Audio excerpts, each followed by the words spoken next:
Xullas xabaringlar bor, hozir reyd ketyapti, mashinalarga reklama yopishtirib ko'chada yursa, jarima maydonchasiga tiqyapti. Maygoga kiriladi. Maygoga kirilganda avtotransport vositalariga reklama deb yozilsa, o'zi variant qilib tashlab beradi. Shunaqa holatda bo'ladi mana. Keyin xizmatdan foydalanish tugmasi bosiladi, undan keyingisiga bosiladi yana. Keyin jismoniy shaxs bo'ladi. Shunda tanlanganda avtotransport vositasi shaxsiymi deganda ha'ni bosiladi. Shunda bu odamning nomidagi mashinalar ro'yxati chiqadi va shuni tanlanadi. Undan keyin fayl tanlash kerak.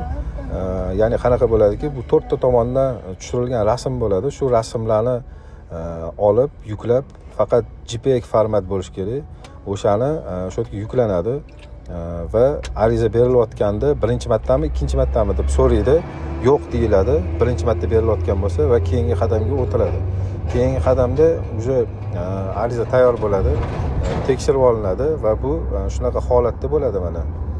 Yuklagan rasmimizni arizamizda shunaqa holatda ko'rinish berib turadi. Endi keyingi qadamga o'tish uchun bu arizani ma'lumotlari hammasi batafsil yaxshilab tekshiriladi. Tekshirilgandan keyin yuborish tugmasi bosiladi.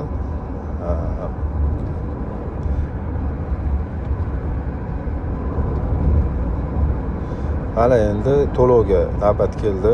To'lovga yuboriladi yangi invoice qilib va bunaqa prilojenelar orqali tanlanadi. Yo QR kod bilan yoki PayMe Click ilovasi orqali pul to'lasa ham bo'ladi. Biz QR kod orqali pul to'lov qilamiz va to'lov qilganimizdan keyin bizga shot berishadi. Shotda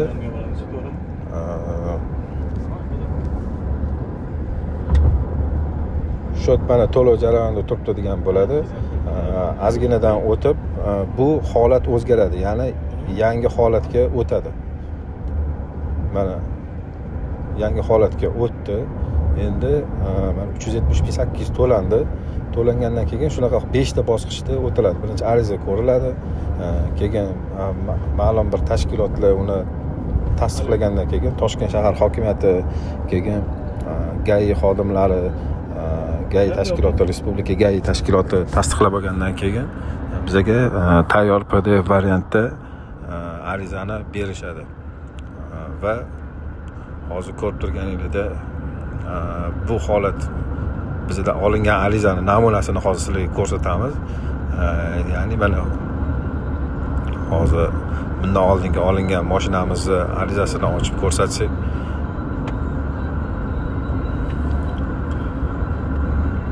mana bundan oldingi arizalar shunaqa holatda bo'lgan, tayyorlandi degan bo'lgandan keyin mana 1,442 ming pul to'langan, jami 1,814 ming so'm pul to'lanadi. Mana shu hamma bosqichdan o'tgandan keyin bizga yuklab olish uchun fayl berishadi. Shu fayl mana eng tagida bo'ladi. To'langandan keyin buni ochib ko'rganimizda shunaqa zip holatda bo'ladi va tayyor holatda bizga shunaqa QR kodli 1 yilga yetadigan qilib ruxsatnoma berishadi. Agar yoqqan bo'lsa like bosamiz, podpisatsiya qilib sahifamizga obuna bo'lamiz va biz sizlarga bundanda qiziqroq ma'lumotlar berib turamiz.